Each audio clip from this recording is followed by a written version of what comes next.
Network manufacture and export association BKME এর পক্ষ থেকে নারায়ণগঞ্জ শিল্প পুলিশ 4 ও জেলা পুলিশের কাছে পুলিশ ভ্যান হস্তান্তর উপলক্ষে আয়োজিত এই অনুষ্ঠানে উপস্থিত মাননীয় প্রধান উপদেষ্টার বিশেষ সহকারী জনাব মোহাম্মদ খোদাবক চৌধুরী, উপস্থিত বিকেএমই এর সম্মানিত সভাপতি জনাব মোহাম্মদ হাতেম এবং আমার সহকর্মীবৃন্দ এবং বিকেএমই এর সম্মানিত নেতৃবৃন্দ, সুশীল সমাজের প্রতিনিধিবৃন্দ, সাংবাদিক ভাই ও বোনেরা, আসসালামু আলাইকুম।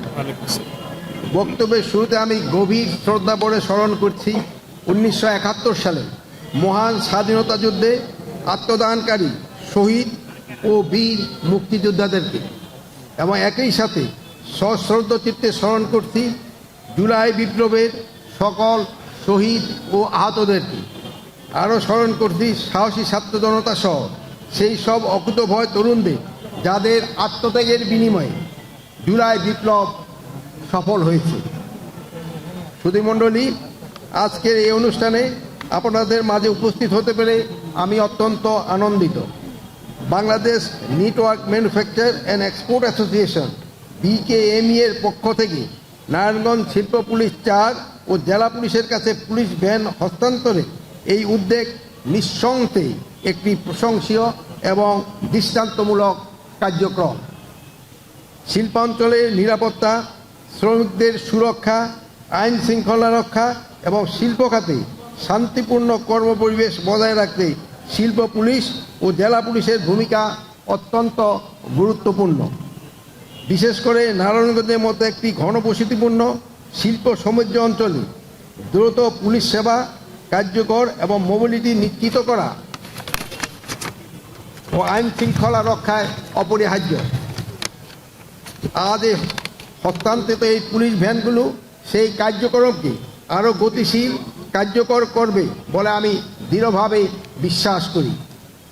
সুধীবৃন্দ, আজ বাংলাদেশের তৈরি পোশাক শিল্প, বিশেষ করে নেটওয়ার্ক খাত আমাদের জাতীয় অর্থনীতির অন্যতম চালিকা শক্তি। এই খাতের টেকসই উন্নয়নের জন্য নিরাপদ শিল্পাঞ্চল, স্থিতিশীল আইন শৃঙ্খলা এবং প্রশাসনের সঙ্গে শিল্প মালিকদের পারস্পরিক সহযোগিতা অত্যন্ত জরুরি। বিকেএমই সেই সহযোগিতার একটা উজ্জ্বল দৃষ্টান্ত স্থাপন করছে আজকের এই উদ্যোগের মাধ্যমে। আমি বিশ্বাস করি রাষ্ট্র ও বেসরকারি খাতে এই ধরনের অংশীদারিত্ব দেশকে আরও এগিয়ে নিতে সহায়ক হবে।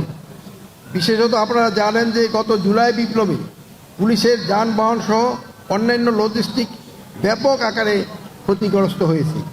সেই ক্ষতি মোকাবেলায় অন্তর্বর্তী সরকার ইতিমধ্যে নানামুখী পদক্ষেপ গ্রহণ করেছে। সরকারের পাশাপাশি বেসরকারি সংগঠনসমূহ কর্পোরেট সোশ্যাল রেসপন্সিবিলিটি CSR আওতায় কার্যকর সহায়তা প্রদান করলে আমাদের পুলিশের সক্ষমতা বৃদ্ধি এবং এই কার্যক্রম ত্বরান্বিত করতে সফল হব। সেই আলোকে এই আইন শৃঙ্খলা রক্ষাকারী বাহিনীর সক্ষমতা বৃদ্ধিতে ব্যবসায়ী নেতৃবৃন্দ সহ সমাজের বিভিন্ন অংশে এমন সহযোগিতা ভবিষ্যতেও অব্যাহত থাকবে, এটাই আমাদের প্রত্যাশা। পরিশেষে এই মহতি উদ্যোগের জন্য বিকেএমই এর সম্মানিত সভাপতি সংশ্লিষ্ট সকলকে আন্তরিক ধন্যবাদ জানাচ্ছি। একই সঙ্গে নারায়ণগঞ্জ জেলা পুলিশ, শিল্প পুলিশের সকল সদস্যদের তাদের দায়িত্ব পালনে নিষ্ঠা, সততা ও পেশাদারিত্ব বজায় রাখার আহ্বান জানাচ্ছি।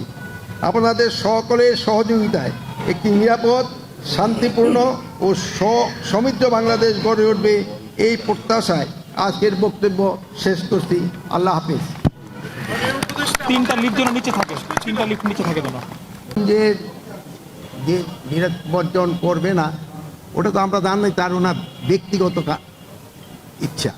এখন কে নির্বাচন করবে, কে নির্বাচন করবে না, সে কি জন্য করবে না, কেন করবে না, এটা যার যার ব্যক্তিগত।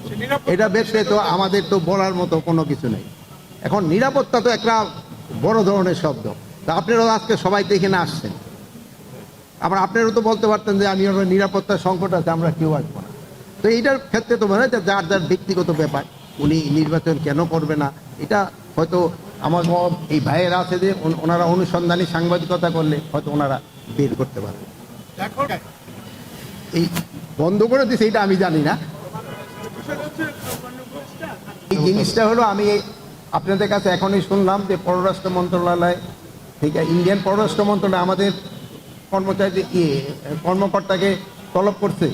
হাই কমিশনারকে আমরাও কিছুদিন আগে তাদের তলব করছিলাম, আপনারা জানেন। তো সাধারণত ওই পররাষ্ট্র বিষয় থাকে একজন তলব করলে আবার আরেকজনও করে। এই সাধারণত নিয়ম। আমি এটা অন্য জায়গায় বলি, আমাদের যে আপনারা জানেন যে ওসমান হাদি ভাই আহত এবং উনি সিঙ্গাপুরে চিকিৎসাধীন অবস্থায় আছেন। আপনারা সবাই ওনার জন্য দোয়া করবেন, আপনারা সবাই খাস দিলে ওনার জন্য দোয়া করবেন, উনি যেন সুস্থ হয়ে আমাদের মাঝে আবার ফিরে আসতে পারে। উনি একজন বিরাট জুলাই যোদ্ধা এবং ওনার একটা দেশের জন্য ওনার একটা বড় ধরনের ওনার একটা কন্ট্রিবিউশন দিয়ে গেছে। আমি আপনাদের কাছে আবারও বিনীত অনুরোধ করব, আপনারা ওনার জন্য